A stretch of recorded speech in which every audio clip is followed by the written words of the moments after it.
Thank you for tuning in to watch the Invest Dallas-Fort Worth Leadership Summit. You're about to watch panel number 3, Blueprint for Prosperity, Innovating Infrastructure and Real Estate for Sustainable Growth in the Metroplex. Be sure to like and follow for more content from today's top business and thought leaders. Enjoy. Thank you all. What a great time to live in Texas. What a great time to live in the Metroplex. I will tell you, we are in the Rome of today as you think about all the innovation, all the investment that's happening. It's my privilege today to kind of introduce the topic of prosperity, innovating through infrastructure, innovating through economic development, our real estate investments in the area. You know, as you think about Texas and the investment that's flooding into Texas and the DFW area in particular, you know, we know that we will go from 8 million people in the Metroplex to about 16 million over the next 20 years. We will double in size, and that requires a blueprint clearly to support that infrastructure. That blueprint is a function of both public and private. And so we're certainly fortunate to hear these stimulating panels thus far. And this panel, I think you will find to be quite enlightening as we think about DFW's future as we move forward over the next decade. You know, prosperity does not happen by accident. Prosperity is intentional. Prosperity recognizes that it takes an entire metroplex to fuel that economy. We are so fortunate with mayors like Mayor Ross and Mayor Hudspeth to the north and Mayor Mason to the south. I mean, quite frankly, all the mayors in between that work together through our regionalism, through our regional transportation systems, through our chambers, strong chambers, all the people in this room working together is really what fuels the local economy. And we are so fortunate to be thinking about that. Part of that blueprint, whether it's the transit agencies and what we're doing with Transit 2.0, or whether it's the local roads and road systems, highways, byways, tollways, et cetera, that all takes intentional thinking through as an organization. It involves the public officials. It involves the private officials like over the companies to really invest. It involves our strong chambers like the local chambers and the North Texas Commission to really be that voice for us as we continue to lobby and we continue to work towards a brighter future for the DFW Metroplex. I will tell you that in Carrollton being the epicenter, the geographic center of the Metroplex, as we've continued to see urban sprawl happen, we are also redefining Carrollton. A once bedroom community, we are becoming a thriving business community. We have a healthy balance of manufacturing, logistics, and of course, residential throughout our community. That healthy balance and that embracing of the Amazon.com economy through our logistics and warehousing districts, leveraging our DFW airport and proximity there, it all comes down to location, location, location. We know that as we think about that, our ability to attract investment in the region and our ability to attract investment in Carrollton is key to our success and to the region's success. So as we think about the multiple billion-dollar developments that we have, Trinity Mill Station, downtown Carrollton, our International Parkway, and all of the logistic hubs that feed Carrollton, we are fortunate that our daytime and our nighttime populations are pretty well balanced and that we don't export our talent, we retain it, and we import talent as well. So it's my privilege as we think about prosperity to introduce a panel, but I'm going to take a moment and do an Instagram moment, if you don't mind. So smile. Good deal. All right. So with that, let me introduce Ryan Sievers. Ryan is an accomplished and well-credentialed partner at the Eisner Advisory Group. And we welcome him to the stage with over 15 years of experience. You know, he brings to us the ability to really take a development, real estate investment trust and really drive and work with the private equity funds to fund those developments. Oftentimes at a local level, these developments, like my Trinity Mill Station, requires the investment and frankly, the financial wizardry to put together an LLC to support that investment. So if I can have Ryan Sievers please join me at the stage and introduce his panel. We welcome you. Thank you so much.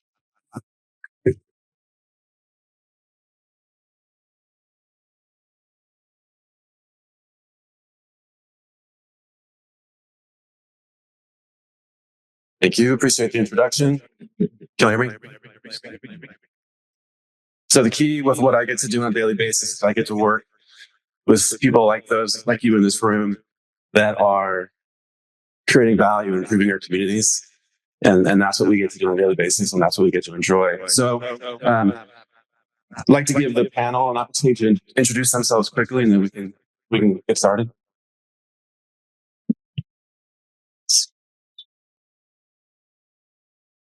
Hello. Want to start? Good morning. Good to see you all this morning. My name is Scot Bennett. I'm with the Beck Group, a design and construction company here in Dallas, Fort Worth, Arlington, or North Texas, as we're talking about today. So good to see you all. Hi. Hello.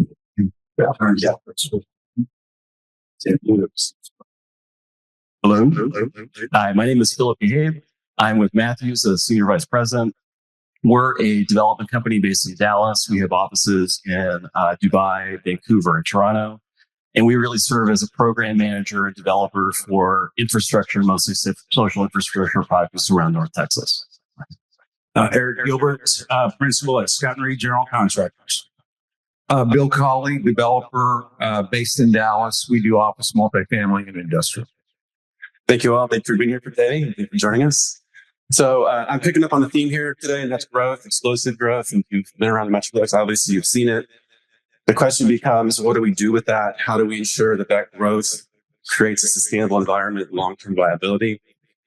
So in our final panel, entitled Blueprint for Prosperity, Innovating Infrastructure and Real Estate for Sustainable Growth in the Metroplex, our panelists will discuss how the region continues to lay the groundwork for exponential growth and the role infrastructure and real estate play in solidifying DFW as a national powerhouse. So for everybody, considering the Metroplex recognition as a top real estate investment area, how can stakeholders ensure that rapid development aligns with long-term goals and benefits all residents? I'll go ahead. That's a great question. I was just going to let Bill start with that. I like that idea. Well, infrastructure is important because people want ease of access. They want better quality of life. They want mixed use projects. So without infrastructure, none of this stuff works. Today, it's about ease of life. If you're an office tenant, you want the shortest commute you can. You want the best environment to live in while you're in your building or in the project you're officing in, whether it be retail, mixed use, whatever the need is, infrastructure drives it all. No smart or no developer will build in any location that doesn't have great access or good infrastructure. It's all about housing and just ease of life, in my opinion. Agreed. Yeah, I want to echo that. And I also want to echo what the mayor was saying about the explosive growth that DFW will continue to have. So right now, I think it's something like 500 people a day move to the state of Texas, and including in-migration and out-migration. And then when you look at North Texas as a whole, I think it's almost 100 people a day move here. And when you calculate the compounding effect on that and the stress on not just sort of our transportation systems, but our housing stock, you also have to be very forward thinking about investments in transits, airports, other things that are going to sort of continue sort of DFW's advantage. You know, another sort of topic that is very sort of close to Matthews is social infrastructure. So when you think of infrastructure, you usually think of roads, sewers, waters, airports, et cetera. But thinking about convention centers, hotels attached to those convention centers, parks, like all of these form the fabric of social infrastructure that we still need to develop and grow to make DFW sort of an amenity-rich area, so that when the companies from California or other places import their employees here, they have an immediate place. And they're interested in sort of living here and making their life here and not just moving back to where they came from. I couldn't agree more with that. I mean, what you and Bill both said as an architect and a builder is really inspiring, because without that kind of sensitivity on the front end, we don't get to do what we can do to bring this kind of connectivity. You know, if development is going to be for the benefit of all residents, it has to take all residents into consideration, which is why the diversity of the development is really important, meaning what is it offering? The different uses. You look at the way that, am I going in and out? Yeah. As we look at the way the cities are growing, yeah. As we look at the way the cities are growing, it has to really have all the offerings of a community. And so as architects and builders, what we try to do is help bring that vision to the table, but then also as a builder, try to figure out a way to make that fit within the performa, because ultimately what we're trying to do is make smart business decisions for our owners. So how can we bring the context, the connection to the community into all the projects that we have and make them pencil? I would have to agree with all y'all. From a builder standpoint, again, at the end of the day, it's responsible development. And I think we've done a very good job in the North Texas region over the last several years of being responsible developers and identifying key growth areas. Infrastructure is obviously very important nowadays, especially with everybody coming into Texas. Affordable housing is extremely important, especially from a development standpoint of getting people to your projects. And then an effective tax base and then property values is something that we need to always be looking at too as we're growing in the region. Can I add one more thing? Absolutely. One of the things I think that's driven growth in the metroplex is definitely the airport, right? The airport, central time zone, the ability to travel all over the United States easily from Dallas. But the other thing is affordability. One of the things that's been a driver, in my opinion, of the growth the last 20 years is you could move from California, you could move from New York, you could move from Chicago, and you could come here and you could get a much better life, a lower cost home, lower cost everything, great school districts, all the things that are important to people or a company when they're relocating because they're thinking about the quality of life their employee's going to have. So one of the things I think that's happened with the inflation the last 3 or 4 years is our affordability lever is going away because the cost to move here and live here isn't as much of a bargain as what has been in the past. All right. Little follow-up. In what ways are developers incorporating new and existing infrastructure into new projects to enhance sustainable growth in the North Texas area? So I think two issues to talk about are data and power. So data is going to drive everything. I mean, I think the last panel was talking about the impact of AI on sort of education. I think, Bill and I were sort of commiserating about how the AI data demand for data centers is exploding. I mean, all throughout DFW in terms of location of data of those places. But I think what you're going to also see is that a lot of tenants still need that data. They need that access to quick sort of solutions for power as well. Because without power, we can't even build these buildings. Like the sort of backlog that Encore has for, even simple multifamily projects. There's no project is simple, by the way, but multifamily projects, office, et cetera.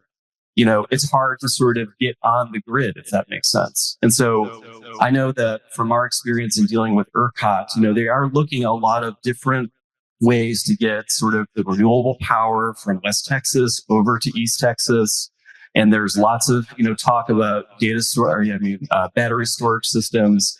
But at the end of the day, North Texas is going to have to sort of invest in more power infrastructure to power the growth going forward. Right. One of the areas that we're looking at too is, especially in terms of development in the center city core, is the connectivity. Obviously power, data, but also transportation in terms of how are these developments syncing up with the advances in transportation that we're seeing here. Rail's is a really big discussion for us right here. Vehicular access all the way down to bicycles, pedestrian, and so forth, and trying to really figure out ways to develop in a way that people can be connected to the community and limit the need for always having to drive around. And that is a very tough thing here in Texas. I mean, we all drive. Part of what we're being really pushed to do in a lot of the new developments, especially those with public-private partnership funding or that are public projects, is really incorporate some of those considerations for transportation. So that's really one of the big things that we've been looking at. One of the things I would say about that is there's dart buses all over the town that have nobody in them. Everybody in Texas likes their own car. I think we're overbuilding parking. We've been overbuilding parking for my whole life. I mean, we've got parking garages that don't have any cars on the top 2 floors, and it's code that you have to build. And I think it's great. One thing I think COVID did well for our lives is everybody wants to spread out and they want a better quality of life, whether it be at home or at work. And so they're not jamming a bunch of people in tight spaces anymore. But the transportation piece is a big problem. And I don't know how you change the culture in Texas on that, because, you've got cities that are wanting to back out of funding DART because nobody's using it. And I do think with the growth we have, that's an issue that's got to be addressed. That's been a challenge for 25 years too. Yeah, it's crazy. I mean, I don't want to get on a bus either. Well, and Dallas is not necessarily a walking city. Well, I'm not going to blow the doors off with my answer, but I was just going to give a couple examples, and one of them I think would be incorporating old or existing infrastructure with new infrastructure. Would probably be the parking lot out there we pulled into today. So no, in all honesty, I was thinking about it from a general contractor's lens, and Frisco Fields and PGA is a great example of a development that's tying in with old and new. And obviously Texas Live, this area right here. If you grew up in the metroplex when it was a metroplex, and you had the old Ranger Stadium, and you had Whitewater, and you had Six Flags, as a kid, you never thought this would be what it is today. Both developments are around venues that obviously draw, and it's exciting to see what's going on in Arlington. Obviously, it's exciting to see what's going to happen in the continued success in Frisco with the PGA and the hotel. But they've done a very, very good job. Again, I say this again, being responsible on how they laid out the master plan for future growth, and it will be successful. Very good. So as to the current landscape, y'all frankly touched on it in some of your answers here, but with increasing urbanization, how do you address challenges related to density, infrastructure, and community integration in your projects to ensure long-term success? So I think when you're looking at the population patterns for where people are moving in North Texas, they're not moving to downtown Fort Worth. They're not moving to downtown Dallas in droves. Really, they're moving to the northern suburbs and Fort Worth. There's some that are moving to the southern suburbs, but the density is moving out into what were bedroom communities. And now you're seeing nodes like Carrollton's Trinity Mills projects, Legacy West, the Frisco projects, where you're seeing density come to the suburbs, if that makes sense. And that's going to be, that's different. And that has a lot to do with what Bill referred to as people don't want to drive more than 20 minutes to commute anymore. So they want their employer, they want to work, live, and play within 20 minutes of where they live. And, I used to live in Plano, and I never went south of George Bush, for anything, unless I absolutely had to. And I think a lot of people in this room probably experience the same thing. And so I think when we talk about density, we're really talking about more dense nodes of development throughout DFW, not just center cities like Fort Worth or like Dallas that are going to have extreme density, which creates a huge problem for Dallas and Fort Worth, if you think about it, because now we have empty office towers. They have to be repurposed into some things. I'm sure everyone read the Dallas Morning News that Neiman Marcus is or is not staying downtown. Why are they leaving? There's no one there. People are going to North Park. I would spend my money there because that's where the shoppers are going. And so when we talk about density, it's the challenge of density moving to the suburbs, but then it's dealing with the remaining built density of the city. One thing I would say about that, I've always got an opinion on something, but like we have, I think density is good.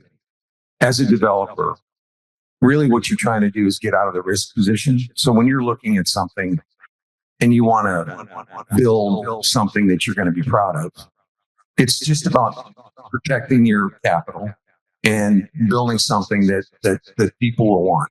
And so you're always trying to mitigate risk.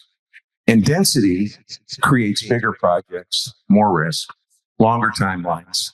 And I think it's really important to change the lens for all developers in the city, that with the growth that's here and it's going to continue. And I think Dallas will be the third largest city in the country in not very too distant future. But I think you have to think bigger and broader.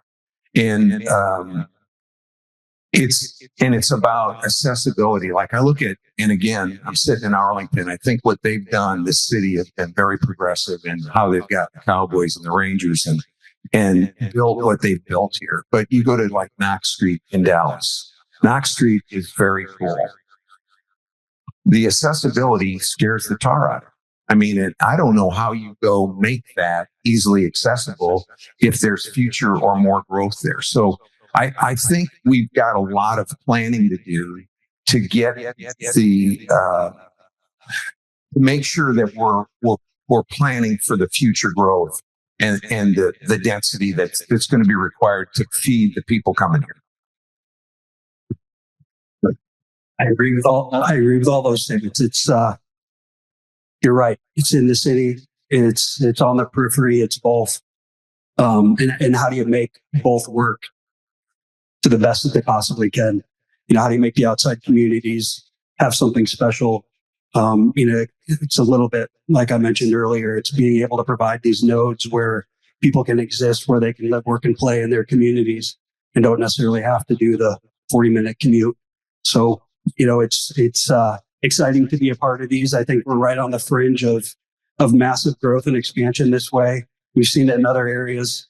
The Metro Arizona, the Metro Phoenix area experienced a lot of this 10, 15 years ago, where it went out.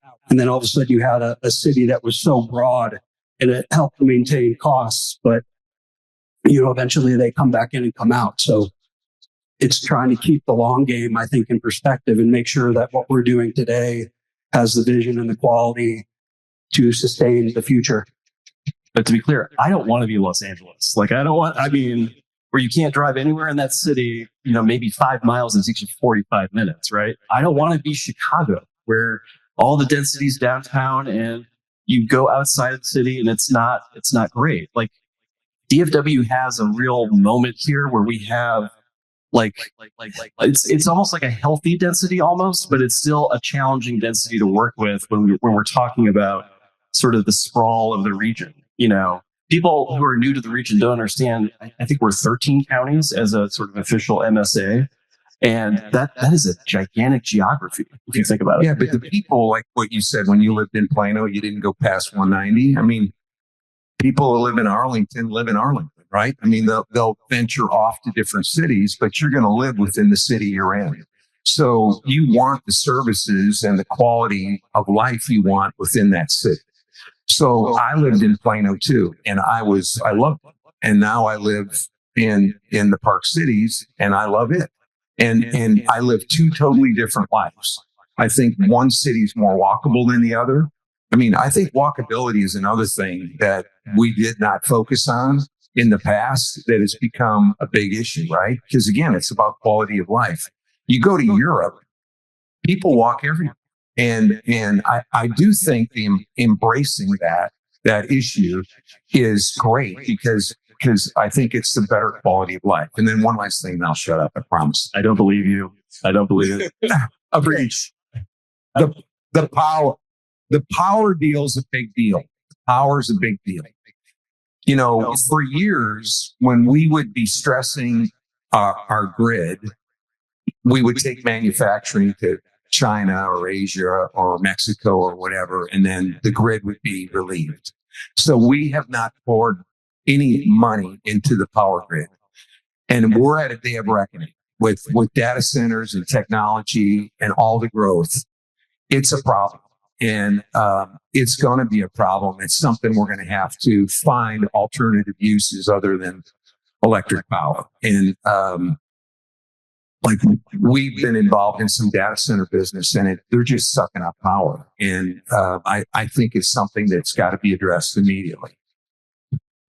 I'll just answer real quick because all the answers were spot on in my, obviously my opinion. The only thing I would say is with the influx of people coming into our great state of Texas is back in the day, the rural towns, people in rural towns would come to the city. We're going to them. Okay. So we're changing the fabric of that town, that city, that real estate. I think it's important that we have a clear path of how we're going to develop that area. We embrace the value and the history. We do not want to go in there and create something and redefine a city and then walk away. And so, again, it's to me, it's being a good steward of these new towns that we are going into and being very intentional on what we are going to build, merging new development with old development and keeping some of the same ways that would in the past to create that success. Thank you. Running up a little short on time. So, Scott, quick question for you. What are the main issues facing North Texas design and construction industry? And what can we do to ensure that growth as a region is done responsibly for the future? Yeah, the main issues right now, and I'm sure a lot of us can relate, are people and cost certainty. That it is tough to find the people to do the jobs that we have available, especially in construction. But I mean, it's skilled labor is a big issue. It drives costs. Cost certainty is a big issue. A big focus of the Beck Group is really trying to bring predictability and clarity to costs, because with the clients here, it's like they can't make decisions unless we're giving them good information. And that information is changing very rapidly right now. And so there's a crystal ball element of it, but there's a bigger science to it. With the election, we've got cost uncertainty. We're trying to nail that down. And so I would say really that's the biggest issue. Everything that we're talking about is explosive growth, and that requires explosive amounts of people and resources. And so managing that is our biggest issue right now, and maintaining the same level of excellence that we have in the past. Got it. Bill, for you, how are property values and tenant satisfaction affected by infrastructure or lack thereof? If you don't make a project or build a project that's easy to access, that has the amenities that people want and the quality and walkability that they want, it's going to fail. So it's pretty basic. I mean, I think roads, access, easy, short commutes. And then once you're there, quality spaces like amenities, outside gathering areas, good food, good restaurant, good services. It's basic. It's thinking about what you would want if you were there. And I think people's palates are growing and they're becoming more demanding. At least I am. I mean, I don't want, if I have food alternatives, I want them to be quality food. I want to be able to eat healthy food. Mm-hmm. And I do want outside, and I do try to figure out ways where I can get some kind of exercise when I'm working, So I think all of that's important. It's just about building a place that's accessible that people want to be at. Yeah. Phill, for you, can you share insights into how market demand is influencing your company's approach to real estate development in the region? I think we think a lot about affordability, and we think a lot about where people want to live. And a lot of the focus has been on the northern suburbs of Dallas, for example, but we really do see an opportunity south of Dallas. And I define South Dallas sort of south of I-30. And it's, we think that the land is less expensive. It means there's going to be more job opportunities for industrial centers. We think that there's a great push. There's land available for developing affordable housing. And let's define what that means for a second, because It's not low income housing. It's workforce housing. It's people who make 125% of AMI in Dallas. That's about $90,000 a year. They can't afford a house because the house costs $400,000 to sort of buy a starter home, even in like deep southern Dallas. Some of the projects that we're building in Mill City, which is a corner right near Fair Park, some of those homes start at $350,000. And so part of the challenge that we have is matching the market to that, but also when we're sort of developing in markets like that are subject to potential gentrification and property tax increases, we've talked about programs like Preserve Owner Prosperity, which is a tax freeze for a certain period of time for existing neighbors to actually not get displaced by the pace of development, if that makes sense, which has been a very big concern. Because to your point, the pace of development in DFW could significantly displace existing communities and outprice people from their existing homes. And trying to keep that community fabric in place is vital because that's what makes the region great. And then Eric, for you, as development intensifies, how do you ensure the quality of projects you deliver isn't compromised by speed? And are there strategies you can employ to manage that balance? Right. So quality, price, speed, it's always the question, right? Real quick. So price certainty is very important, right? So pre-construction today, pre-construction pricing is something that's been implemented for years, but we're really using it. And what I mean by that is we're working with developers and designers. We're building it on paper first. We're making sure that in our mind, we're already going vertical, but it's going on paper. We're deriving to a number that the developer is comfortable with. We are testing the commodities markets. We are testing the labor markets through the whole phase. So I would say probably at 75 or 80% drawings, we know where we're going to fall in line with that budget. Once we get to that level and everybody's at that comfort, it gives us the ability to release trades, release subs. It also gives us the ability to start procuring materials with long lead time items. Those two things right there, knowing what we have on paper, where the number falls, allows us to accelerate the schedule. Now, things do happen within construction, but that really gets us ahead of the game. It's not a function of, well, we're just going to go ahead and start ordering stuff and we'll figure out where we fall in line with where the banking market is right now. Obviously we want to know, everybody wants to know what the number may be before we get started. And, where we are in the financial markets as well has helped us stabilize and slow the process down. I personally don't like it, but it is what it is. So, hey, before you move on, I have a question for our builders. So, tariffs. How are you navigating that conversation with your clients? Hour by hour. They were announced this morning too, by the way. I don't know if you got alerts. 10%, to 10%, but they were announced this morning while we were sitting here. So. One issue too that we have talked about that has nothing to do with infrastructure is inflation. Somehow we got to get that figured out because the cost to build a building 4 years ago versus today is probably 50% more in 4 years, 45 to 50% more. And all the things we're talking about, inflation is driving cost and it's making it more difficult for the everyday person to be able to enjoy it. And really, I mean, when you think about the factors of inflation that go into this, it's labor cost. It's somewhat the Fed policy, don't get me wrong, like interest rate cost. It's the supply shocks. I'll give you an example. So on the convention center that we're helping the city of Dallas with, the steel package could be $300 million.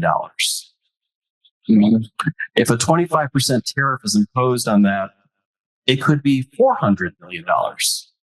So when we're thinking about tariffs, policies, things like that is going to increase the cost of goods in the trades that these two gentlemen are working with. So I think when we're playing the pre-con game and we're looking for price certainty, we're definitely factoring that in. I don't think any of us have a handle on it right now. In fact, When it first started happening, I think a month ago, it was a Monday, everyone started talking about, it's 10% increase here. By lunch, it was over. And so, to be transparent, we're learning. We're trying to get a better handle on what's going on in these markets and what tariffs are going to look like. I can assure you that we are constantly communicating with our clients about what that could look like. But it's kind of the unknown right now. It's kind of, it's the wild, wild west. Everybody's pricing in some fluff, baby, to cover their butts. I never, ever, ever. No. I'm just telling you, everybody's doing it because there's a lot of unknown. There's a lot of fear. Right. And so everybody in every piece of the chain of putting a project together is putting something in there for who knows. You have to, because you want to be able to push that down. You don't want not for you. I was going to approach it from a little bit of a different perspective, because you're right. There's an entirely new landscape of unknowns, and we could very easily add 5% to everything and instantly price ourselves out of it. Drives me crazy. Yes. And so what we're really focusing on right now, and got my team right here, and we're living this right this moment. You have to be in constant communication, like you said, with your owners, with your trade partners. Your trade partners have to be in constant dialogue with their materials providers, because there's a lot that hasn't happened yet, but we're scared about when it's going to happen. Right. And so it's very easy to go, ouch, add 5% to that. Well, just add 5%. Add to that too. The landscape of commercial general contracting has changed. It's a commodities market. Yes, we build and we create, but behind the scenes, we are studying markets. You have to be competitive. You have to understand what steel's doing. You have to understand what rock is doing and labor, and that's an ever-changing, everyday commodity. And so if you don't have the right people looking at that, you as a general contractor can get caught flat-footed, which then you have to have a tough conversation with your client. Yep. All right, guys, thank you so much. That concludes our time. Thank you to our panelists for your insights and perspectives. Really appreciate it.